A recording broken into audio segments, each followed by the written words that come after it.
You're listening to the Hacienda Life podcast, the golfing edition, with your hosts, Chris and Sue.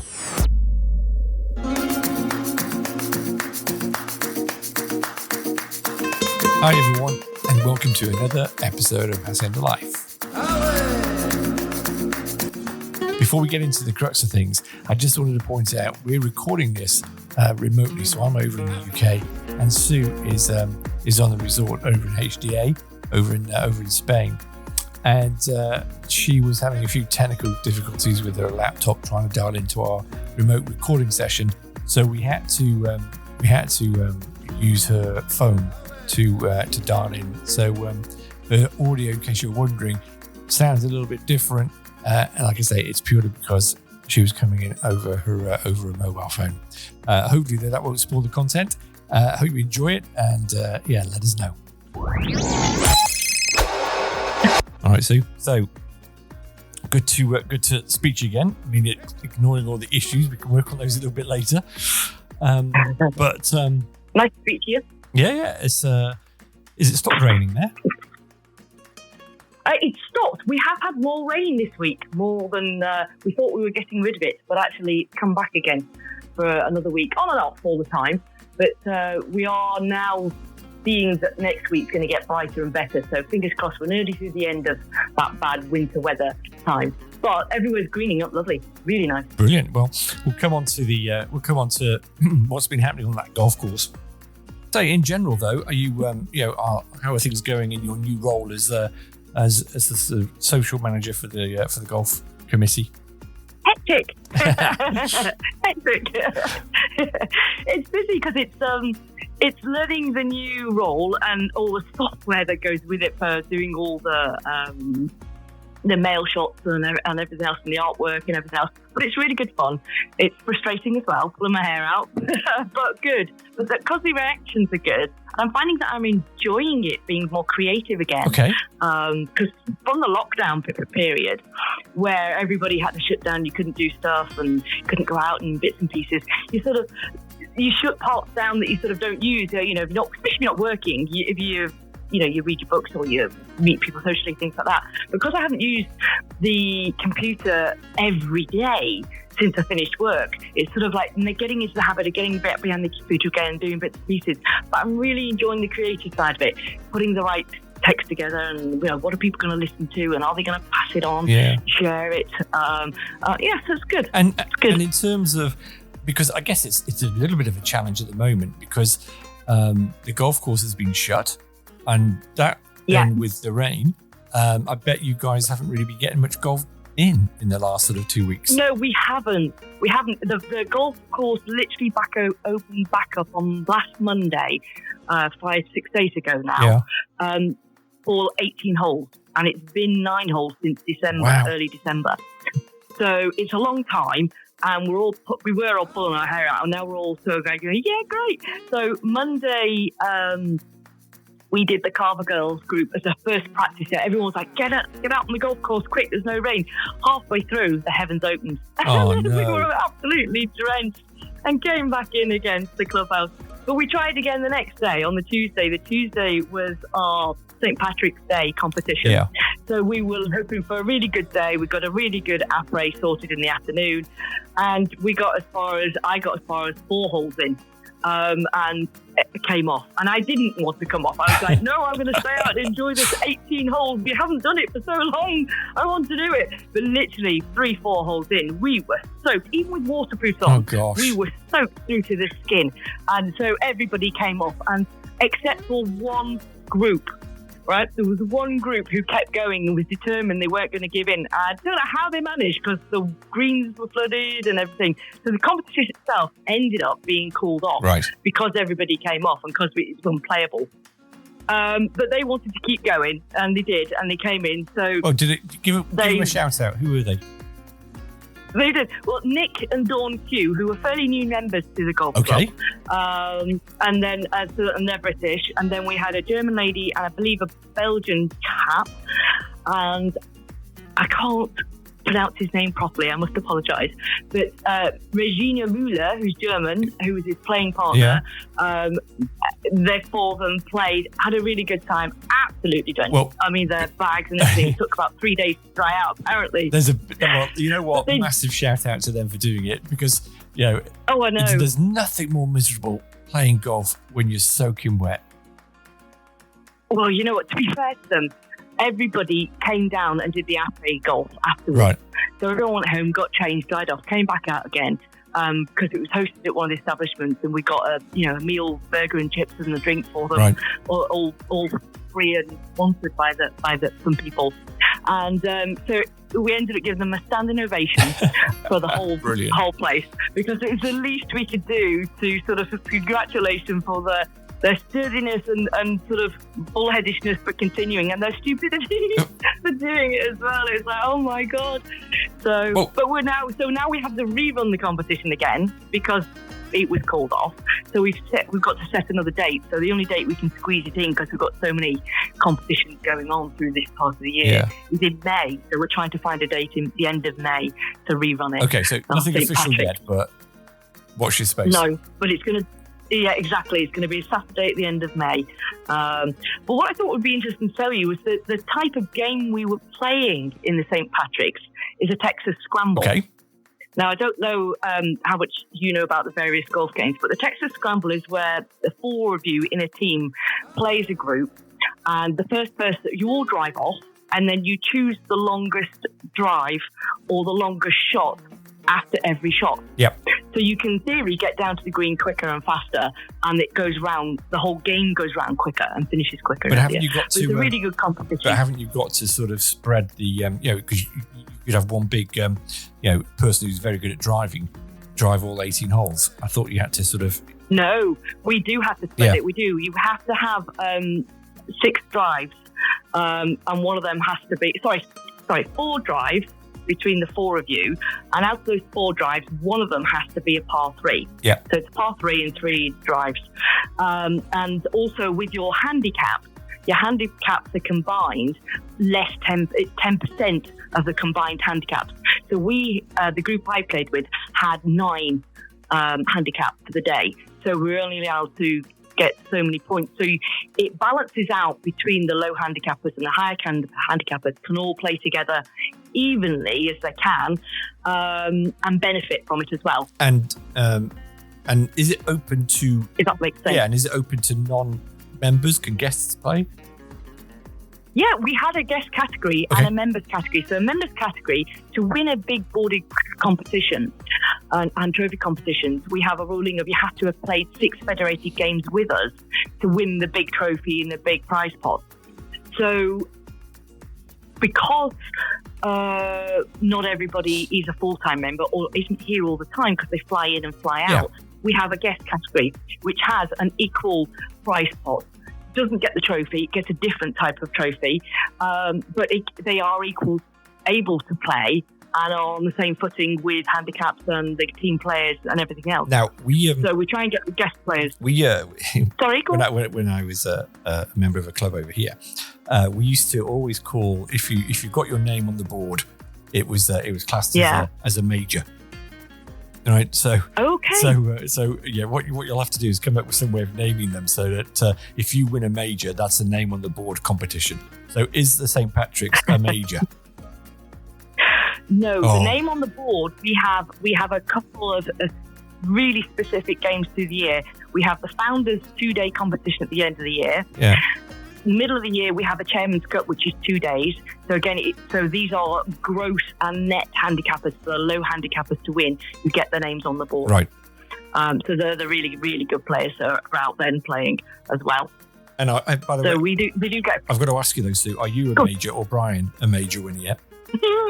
No, last year at Founders. I know last year at Founders, the first day I came in second place on the first day. Wow. And I was tipped for being the winner the next day. And everyone's going, she's going to get it tomorrow, And I had 2 really bad holes on the second day. I had 2 10-pointers, and it's just like, the no, pressure. and that's it. That was enough to blow me out the lead. That was it. It was my drive went. I kept going and popping them up in the air. I was halfway round, the 9 holes, and it was all of a sudden it just started falling apart, and it was like, no. Oh, no. So yeah, I ended up coming about 5th or 6th or something like that. Oh, gutted. But, and somebody who had a really average day first day, but had a really good second day, won the gross. And then the net players, we've got a couple of really low handicappers. There's one lady called Karen Levy who is on our board for about 9 years on the trot. Very, very good player. Now, so that's St. Patrick's, which was cancelled and is now going to be rescheduled. But I noticed in your notes you've also got St. David's. Is this like the Saints? The Saints majors? It is. Well, because the golf club was originally set up by British people, all the days and big competitions are named after Saints' days as a way of naming the different competitions. Yeah. And we have a few odd ones in between as well. So St. David's Day is coming up this Saturday. So another 6 days' time. And hopefully the weather will be good by then. It won't get called off. And we've got 53 players registered at the moment to play that. And again, that's got a members and a guest category. And that's a green sums pairs competition. So you go out in fours, but you play in pairs, and basically it's your full handicap this time. And then you play alternate shots. So both of you tee off, and then you choose whichever drive you want to choose, and then it's alternate players with your pair all the way through to the finish. And it can get confusing on the green, because if you putt and you miss, you automatically go, I'll tap that in, and you can't. No. You have to stand back, and your playing partner does it. Otherwise, you're disqualified from the hole. Oh, gosh. So you have to really be on your game. And you got, how many did you say, 53 members? 53 at the moment, yeah. We're hoping to get it up to about 63 over the next week. So I'll be putting posts out to try and get more players in for anyone that's hoping the rain will be finished by then. Well, I might want to join us. Anyone listening, this is what we are now. We're recording this on the 23rd of March. Yeah. And the competition is when? Yeah. Saturday. What date's that? That's like the 26th, is it? Oh, no. 26, yeah. Can't be. No, 27. I haven't got my diary in front of me. Hold on 2 seconds. Let me have a look. It should be like the 29th. It's 29. Yeah, the 29th. So yes, if anybody gets to listen to this before the 29th, you might still have a couple of spaces, and they should just get in touch with. Yeah, well, the email address to get in touch with is our handicapped lady, Sue Winder, and her email address is hdahandicap without the S @gmail.com. Okay. So yeah, because and she can register players. And are you playing the full 18? Assuming there's no rain or anything else, yes. Is it the new full? I say the new. I mean, it sounds like give me an update in a second. Newly open, but yeah, has it been? Is it now officially open? Then have they done all the irrigation? It is. It's open. All the irrigation's done. Unfortunately, some of the rain this week has washed away some of the seeding they've been doing with the sand that goes with it. So it's been washed off. So they're having to redo that again. And of course, they can't get the mowing machines out because it's so soggy. The machines slip and slide, which ruins the grass that's growing. So there's a balance between when it's dry, they'll go out and cut. And the greens don't have a problem because they're already fairly short anyway. But the fairways, weeds are starting to grow. They're having to try and get the machines out to cut them down to get the decent playing field. So we're hopefully this week, looking at the weather, it's drying out nicely, and it should be in nice order for Saturday. Should be good. And have you walked the course yet, just to see what it's like? Because like I say, last time I looked at it, it was pretty sandy and pretty hard.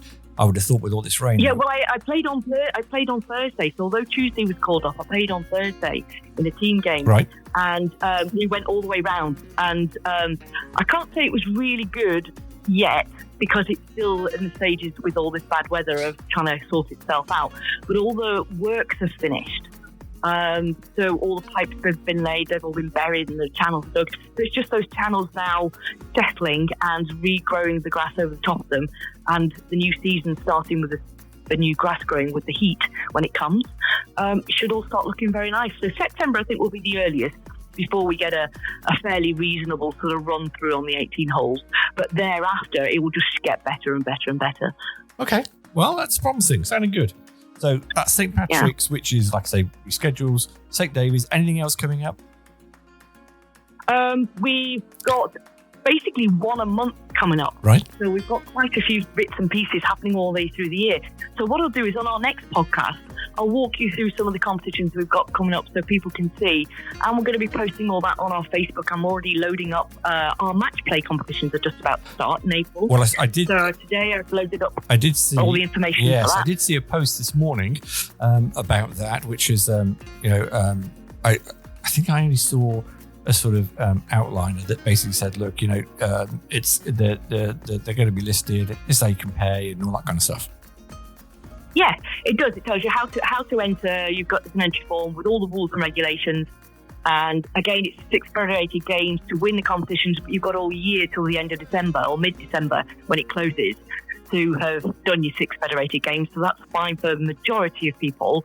And you can do singles match play, pairs match play, and mixed couples match play as well. So there's a few. So if you like doing match plays, there's quite a few, and I did all 3 last year, the last couple of years, because they're good fun.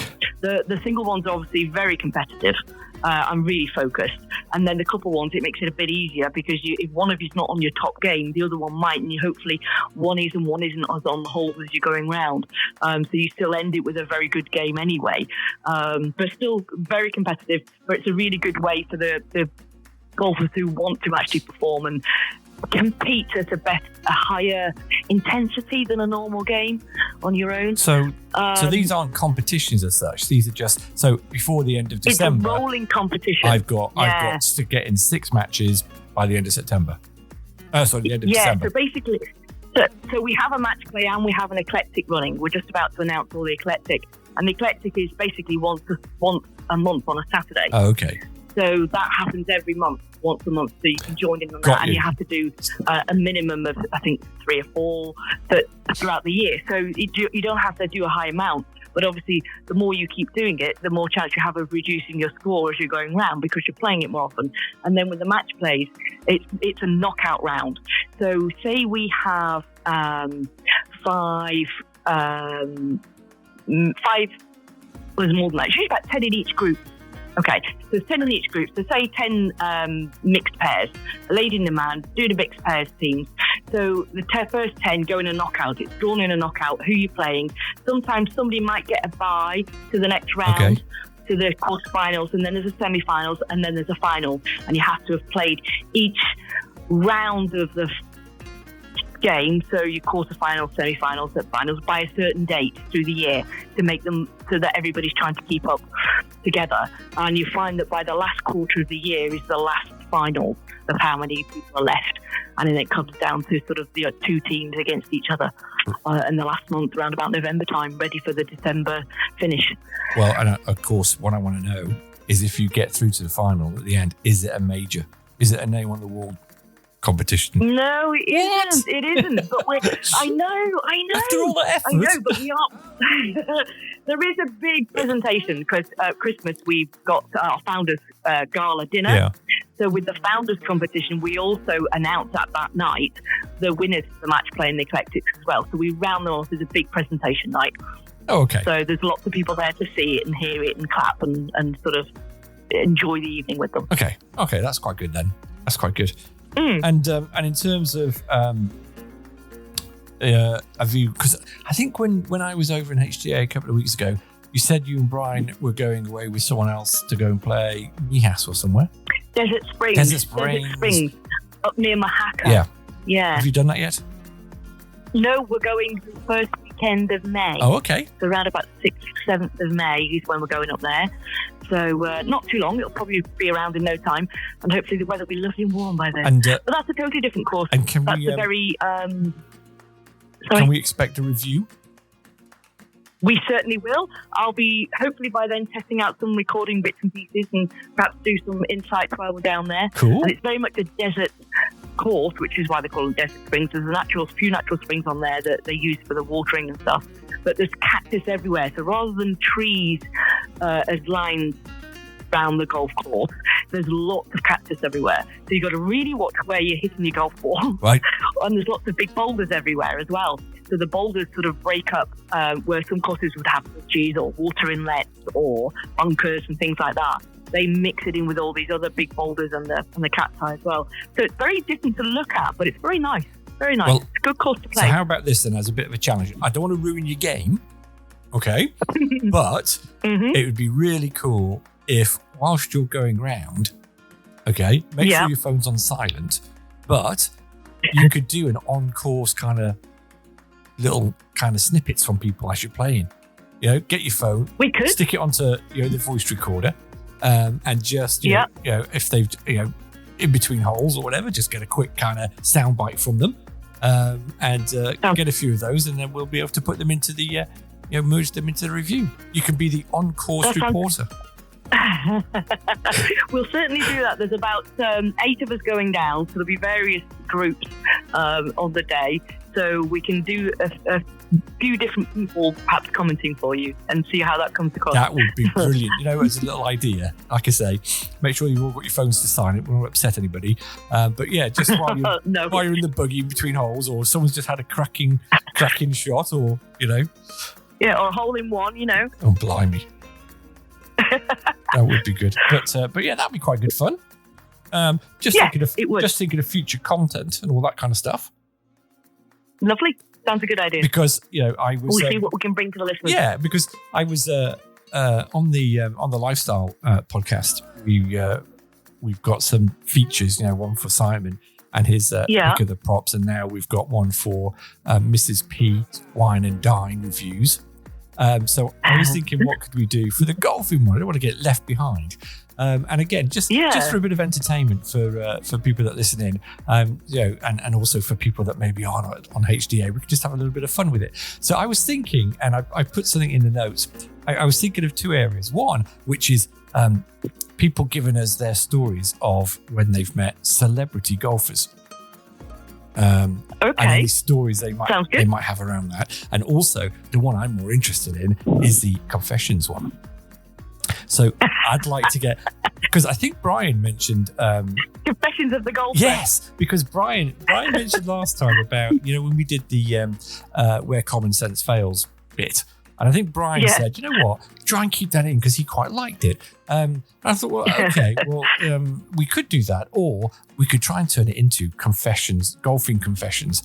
And so, again, could be anonymous, people just writing in and letting us know, or if you see them, they might come over and tell you a little confession they've got. It could be anything. It could be, winning a competition, getting drunk and finding yourself waking up in the greenside bunker on the 18th, in the bushes, or those times when you're just a little bit dishonest. The ball's gone out of bounds, but you kick it back in. Hey, that's a big one. Cheating on a golf course is a biggie. Well, because you're only cheating yourself at the end of the day, as they say. But because I do. Here we go. I do have a little confession going back years ago. I did when I was playing. Hit the ball. It was in a little bit of the semi-rough, and I got down there. Thought it was my ball. Genuinely hit it. Yeah. Got a par. Only when I was picking the ball out of the hole did I notice it wasn't my ball. And I didn't confess. I kept it because it was a par. I was going to say, did you say anything? Was it all to ask you? So that's my sort of confession. Is I didn't tell anybody because I just wanted to keep the par. But, I'll tell you what I can do. One confession I can give you now, which is a funny one, is I lose quite a few golf balls because I'm not the best golfer. Right. Well, we all lose every golf now and again, balls. they go on a, yeah, I know. But I put my initials on my golf ball, which is SS. Okay? So, blimey. People sort of laugh and go, oh, you've got SS on your ball. I go, yes, but it's for Sue Saunders. But I now, because I put my golf ball, because I did play the wrong ball once and thought I'm not doing that again. So every game, I put my name on the ball. But I'm now getting people, having finished the course, coming up to me with a little present and going, hold your hand out. And we're getting all my golf balls back one by one. Brill. They keep finding them and giving them back to me. Well, so by the amount I'm receiving, I'm obviously still losing too many. Well, we've got some exclusives coming up for listeners. Anybody that's interested is we've got some Funky Bear golf balls.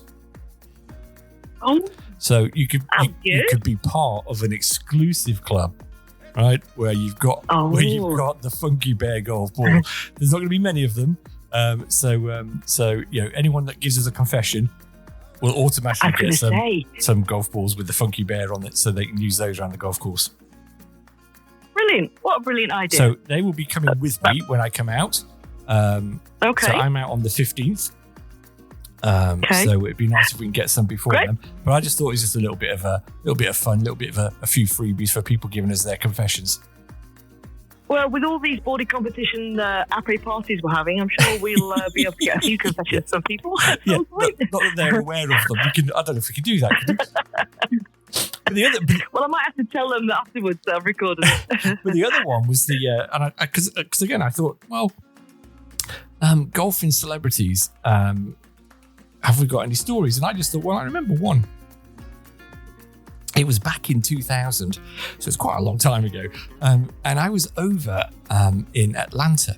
And because I was laughing about this, because I thought, well, this is also a common set where common sense fails element as well, but I'll combine it. Yeah. Because I was over there on business, and I'd been out there 2 weeks, and it was around the time of the Masters. And that was my second week. And so there's me thinking, oh, do you know what? The weekend before the Masters, I'll drive down to Augusta and go and have a look at the golf course, because I was a big fan of golf. And so there's little me thinking, I'll go down and just pop on the golf course, have a look around the week before the Masters. It won't be a problem.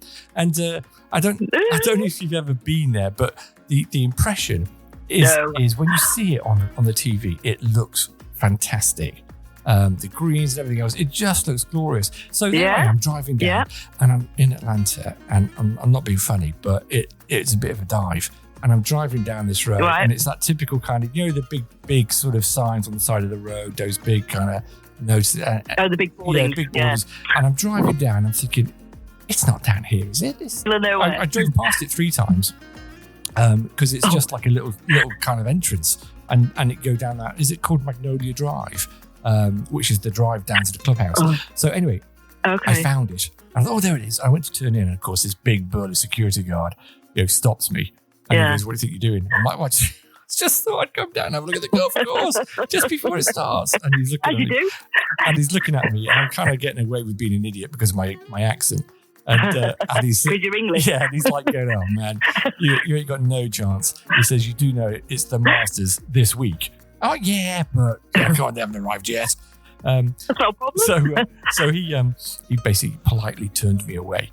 So off I went back to my hotel, which is about an hour away, sort of thinking, I tried. And anyway, I think. And then I was flying back. You should get 10 out of 10 for effort. Yeah, and I was flying back on the Friday evening. So anyway, there I am in Atlanta airport. And when you see someone and you double take and you think, is that who I think it is? Yeah. And I don't know if you've ever had that the sort of thing back where they look at you and go, yeah, I am. And as if, they have that look about them. Says, come on, ask me, I am who I say. Yeah, I am, come on. But don't say anything. And then you just have that kind of like nod and that kind of look in their eyes. It goes, yeah, I know who you are. Yeah. And they acknowledge you back, but no words are said. Yeah. No words are said. Yeah. And so I'm sitting there in the lounge in Atlanta airport. And I'm thinking, that looks like Lee Westwood. Right? And he's sitting in like with the rest of us, the plebs. Right? And I'm going, is that really Lee Westwood? It can't be. It's Friday evening. It's the Masters. It's Friday evening. And he's Lee Westwood. So no, he's going to be playing in the Masters. And plus, even if it was Lee Westwood, he'd be in first class or something. No, it can't possibly be. Well, you would think so. So I just carried on sort of like sitting there just and occasionally looking up. And, I think he caught my eye. And he's looking back at me. And anyway, I'm thinking, no, it can't possibly be. Anyway, I get on the plane. And then as I get on the plane, he comes and sits 2 seats in front of me, right?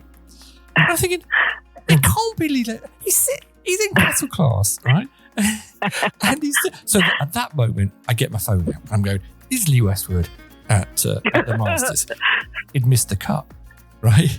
So he'd missed the cut and was travelling home on the Friday, right? And of course, he's probably thinking, well, I don't know. They don't win anything if they miss the cut, do they? I mean, they might get like a tiny appearance, but they get no money. So I'm thinking, it's probably why he's travelling cow class, because he's got no money. Saving some money. He's got no money to pay on to go first class and everything else. And anyway, so there was the flight over into Manchester, and I'm still thinking, I can't believe it. It's Lee Westwood. Come on. And I then get to Manchester, and it's funny because I'm thinking he's stalking me now. Lee Westwood's stalking me because when we get off and go to baggage claim, he's standing next to me, looking at me, and I'm sure he had that look about him that was just saying, "Ask me. I am Lee Westwood." Yeah. Just get on with it. And again, I wasn't going to give him the sort of, I wasn't going to. I just give that little nod. Went, "Right, Lee," and then I just carried on as if I was his best mate. I was like, so that was my story about meeting a celebrity golfer and not kind of. But that was 25 years ago. What would Lee Westwood have been in his late 20s or something? But I think he was like Europe's top golfer that year, and then he missed the cut. So there you go. Now, of course, you go to Lee. At least and I think he tried. At least he took his mind off not making the cut anyway. Yeah, he probably thought he had some mad Englishman stalker who was following him around, wanting to ask him a question, which I was. I was dying to just go, "Come on, Lee, sign my shirt or something." But no, I said, I was trying to be ultra cool and just go, "Yeah, all right, I know you are, but I'm not going to give you that kind of satisfaction of giving you that fan acknowledgement." But deep inside, I was going, "Yes, it is. It's Lee Westwood." So that was my only real kind of. It's not an exciting one, but that's my only real kind of celebrity golfer story. But it'd be good if I'm sure there's loads of stories of people out there who've met players. But yes, I'm sure. Yeah. But have we not Definitely had anybody at HDA? Have we not had any celebrity golfers turn up at HDA? A while ago, we did.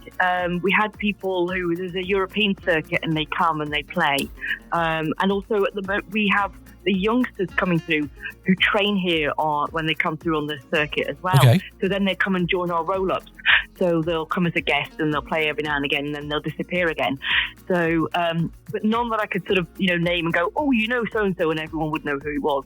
But I will do some digging on that and try and get some names. Well, because I do know in the past there have been players here. And I also, I think, and again, this is just something for people to put in their diaries for future episodes. I believe you have got yourself a session with the golfing pro on HDA.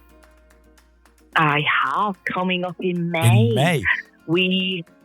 In May, he said, at the moment, he's writing training programs for his new groups coming through, and then the groups are coming in. So he's really, really busy the next month. He says, but he has promised me in May, he'll set some time aside, and by the time we next speak, hopefully I'll have a date for you. And he's happy to have a chat with us about what he's doing. He's his own Facebook site, which has got various courses and costs and everything on there. And we should have a really good chat. So two things that I want to do on that one. And again, this is another shout out to listeners, is get your questions in. If there's anything you want to ask the golfing pro, and I'm sure he won't mind us giving him some questions and see if we get some answers for them off that. So let's get people to sending their questions about what they want to know. And secondly, he must have met some golfing pros. Well, he's been a golfer for quite a while, but he's also been a skier as well. So he used to do 6 months skiing and 6 months golfing. So he probably knows quite a lot of people on the sports circuit. But yeah, with the golfing, he was at the Manga before here as well. Real. And so I'm also hoping he might have a confession or two that he can tell us. Maybe from other people. So I'm looking forward to that. That could be quite an exciting one. It'll be interesting to see what crops up. It will, yeah. So I would say, as soon as we get a date for that one, let's get it out there and make sure that people tune into that one, because I reckon that's going to be a good one. Yep. So and we've got a colleague having a meeting tomorrow with YouGolf, which we're trying to get a date from him. But until we speak to them tomorrow, we don't know any more at the moment as to when they might be available. But that's also in progress at the moment as well, which is the all 3 YouGolf courses, which will be good chat. Excellent. Now, another update. Have you got anything on the Carver ladies? Oh, yeah. Well, the biggest group, the Carver ladies, went out last Monday in the rain. Well, I say it wasn't raining when we started, but there was 24 of us for the first time in a while, because it always drops off over summer because it's so hot and people fly away July, August. And then because we had the recently, because we've had the closure of the course, that stopped people, and then the rain. So this first bit of sun, on the first day it was opened 18 holes. The Carver ladies were the first big group put in. So there's 24 of us all going around really enjoying this hole. And so we, most of them finished the course. They did, because it's only 9 holes, but they did the 9 holes even in the rain, because it was like, yes, I want to be on the new bit of course. Yeah. And then half of them were able to stay and go, right, I'm soggy, but I'm not too wet. And the others went home straight away because they were absolutely frozen and wet. So, but we've got a photograph of it, which I'm hopefully trying to put up on our HDA golf members site, with all the ladies on it that turned up. And again, multinational, Germans, Dutch, Belgians, French, English, Spanish. So it's a really good mixed group. Very good. Now, and I'm hoping to get her on for a chat. Oh, that would be good. Because again, you know my other half, Chris, and I must admit, I mean, she doesn't play golf, and I suspect when you lot were playing then last week, you were all in your all weather gear, your wet weather gear, that type of stuff. Yeah. But I'll never forget Christine, bless her. We were in the golf in the pro shop, and we were just looking around, and she cried out. She said, "That's disgusting." And I'm thinking, "Oh my God, what's happened?" Oh. And she was like, "Have you seen how short these skirts are? People don't play in this, do they?" And I'm like, "What do you mean?" I says, "It's a hot place to be playing." I says, and yeah, I don't know if she's kind of thinking it was sort of Victorian wear, where you had to sort of wear something from the neck down to the ankles. And I says, "Well, that's the way they play these days." So it'd be funny, and I think you need to do some. You need to do a session at some point on the ladies' apparel, and well, definitely it's changing a lot now as well. We've got grandad collars versus stiff collars, and various sort of apparel. It really is moving forward, because golf can be seen quite stiff to people who don't play it. And they remember the old-fashioned days of stiff golf clubs and things like that. Certainly not like that here. There is a dress code, but it's fairly flexible dress code as long as it meets the criteria, which gives us in this heat a lot of flexibility to keep cool in the summer with various tops and things like that. But like you say, these skirts or skorts. They are short skirts, but there are a pair of shorts underneath. Okay, that's good. Well, I mean, and again, a funny story. I mean, not that funny, but I remember when I had my we sponsored a golf tournament over here, and so I put a team together, and I got sort of branded t-shirts, golf shirts made up, and one of the guys turned up, and he's like, I said, "What size are you?" And he went, "Oh, I'm a small." He's quite a thin guy, so I just rummaged through the bag, and they were all kind of wrapped up, and it was like small on it, and he picked it up, and he went and ran off, put it on, came back and went, "It's a bit of a snug fit," he said, but it'll be fine. I said, "Well, I've got another one." Like, no, he's quite a bit of a poser. So he was like, no, I'd like it kind of a nice tight fit. Anyway, so we're playing, and he kept tugging away at it. He's going, "God, this top is quite a snug fit." Anyway, we get to the end, and he takes it off and looks at the label, and it's a woman's fit. So he was wearing, because I got some women's ones and some men's ones, and the women's ones kind of like a tight fit cut. So it kind of cuts into the sort of waist area. And so he was wearing that all the way around. And it did make me smile because, when we were doing the lifestyle podcast, and Simon was telling us that, if men don't reach the ladies' tee, then they have to wear a woman's skirt or something. And I thought it did make me laugh at that. But no, because that would be quite good then. Just have a little bit of apparel wear for that. And you discuss what's that'd be good. I mean, certainly we've got one of our sponsors is a golf company that where we all go and look at buying our clothing wear from, because you can try it on rather than ordering it online. Right. And it'll be good to have a chat with them about what's coming, what's new season, because they do the golf clubs as well as the apparel. So we can have a chat both ways and see what they're suggesting. They've even got one of those golf monitor machines. And they're upgrading that. So it might be good fun to have a go on that whilst recording something with them about how it all works. Cool. You never know. And what's it like in the golf, in the pro shop, in the golf house? I mean, have they got some good stuff in there? They do have some stuff in there. Unfortunately restricted by size of shop. It's not as big as the other two golf clubs that they've got, but they do have a range of different wear, and you can order it from their other shop as well if they've got the stock in, which is really good. But they do a variety of probably 20 different men's types of shirts and probably about 10 sets of different types of shorts and long trousers, and with the caps and the gloves and the trainers as well. The golf shoe trainers, which are now lighter for wear here in the summer. You need breathable things, but otherwise your feet are really, really hot, especially if you're still walking. But so it's good. They have a range, but it's not expensive. But there is a range, and it does go on offer at certain times of the year, because Spain still does very good offers at sale time. But don't you also, if you remember, you get discount as well, don't you? We do. We get a 10% discount from the pro shop. If anything's on sale, that varies slightly, but generally it's already reduced anyway, so that's fine. But we do. If you remember here, you get a discount on that.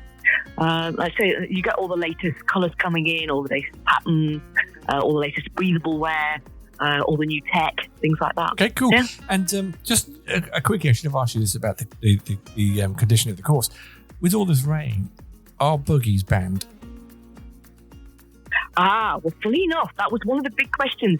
We were, for St. Patrick's Day, we're trying to find out from the Monday when it opened. They were saying there's going to be no buggies tomorrow, being St. Patrick's Day competition. And we're going, literally, 80% of our players at the moment are either of a certain age or it's just winter and they don't want to walk in the rain, are in buggies. And it's like, well, competition won't happen if we can't have buggies. So luckily, they allowed us to have the buggies, but again, of course, everyone was rained off within a couple of holes anyway, so right. Of course survived well. But there are times where they do say you can't have buggies because of something like that, and it makes a big difference to the age group of your players. Because with all good intention, there are buggy paths, and they know they say you've got to stick to it, but whenever I've seen people on there, they're driving up to the greens, they're driving all over the place on the buggies. Exactly. There's buggy paths all the way around the side of the greens to get to the next tee, and then you're not supposed to drive on the pan area, and you're not supposed to drive up next to the greens within 10 metres, unless you've got a blue flag for a disability. So there are a few of the buggy holders who've got the blue flag, which they have to apply for so that they can get close to the green, do less walking round, but still enjoy the golf. But you do find, like I remember about 3-4 years ago, hole 14 is a par 5. It's really, really long. And there's a huge pan area. And this pan area floods and gets really soggy, and it's thick, sandy clay. So these two people decided as guests to ignore all the signage that says you can't drive on the pan, and drive on the pan, and literally the buggy sank in it up to their knees in the mud. And they were shocked. It was like, we didn't know that. So everyone was coming down behind them and looking at this buggy and going, we know who's in that buggy, we know who did that. And apparently they tried to push it out and ended up being absolutely covered in the mud. And of course, this mud this clay sand actually doesn't want to come off. It sticks to you like glue. So it's in the buggy tyres, it's in the wheels, it's under the engine. Some of it, it's in all their kit. It was everywhere. It was everywhere. But we all went, well, you know the rules. Yep. Don't drive on the pan. Absolutely. Okay. So anything else that you want to add on to there? Because I think we've covered everything on the notes that I had. Like I said, I think we have. We just need to. I think the only thing. Go on. Sorry, go on. The only thing I didn't say, which is a big quickie, is last week I totally couldn't recall the distance and the length of the course when I was saying it was the longest course. So I did my homework. So the men's tees, which is the majority, the men's tees are the yellow tees. So we have red being the shortest, being the ladies' tees, then the yellows, which is the main play for the men, and some of the competitions are on the white tees, and then it goes back to the pros on the black tees. So the average course for the men is just short of 6,000 metres. It's 5,994 metres. Wow. To the 18 holes. And for the ladies, it's only 500 metres less, 5,534 metres. So it's a long course, very long course. So you can tell, right? So, the Europeans all do it in metres. Us people over here, right? We're still working in yards. Still on yards. Well, let them work that one out. I was going to say, can you not give it me in yards? No, if you're going to come and play over here, you need to learn metering. Damn. But it's funny, a lot of people on the course with the viewfinders, it's in yards, and we have to convert it for them. Sort of, what's that? Oh, it's about this. What did it say? Is it add 10% or something roughly? Yeah, it's about 10-15. Yeah. Okay. And I think the only other thing I need to stress though is, this podcast is only going to survive if people, support it, get involved in it, and sort of just, help with the content. Definitely. Definitely, the more the merrier. Yeah. So this is a shout out to everybody. Yeah. Shout out to everybody. Yeah. Just listening. We're here to try and just enlighten and make life fun for people on HDA and visitors and encourage them all to come down. But yeah, we just need them to sort of interact with us as well. So, let's try and get some feedback. Let's try and get some, those golf confessions would be great because that'll add a bit of fun. The stories about any golf pros, that would also be good.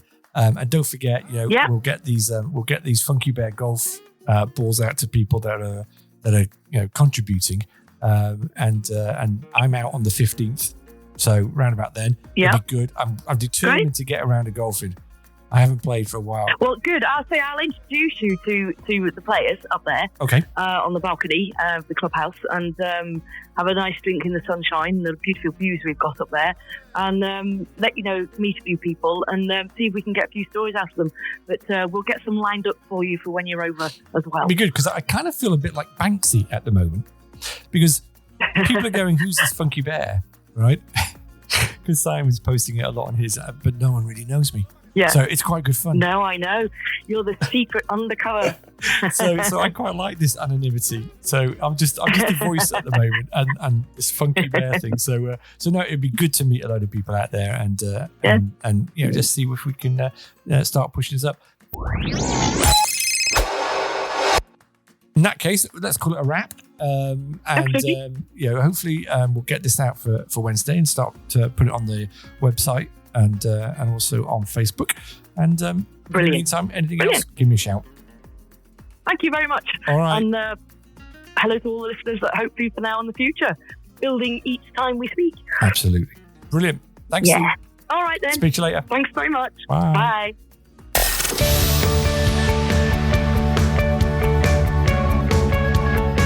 This week's episode has come to an end, but the fun doesn't have to stop here.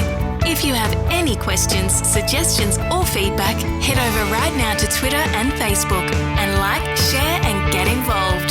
Join us next time. Brought to you by Funky Bear Productions. Follow us on our socials @Funky Bear Productions.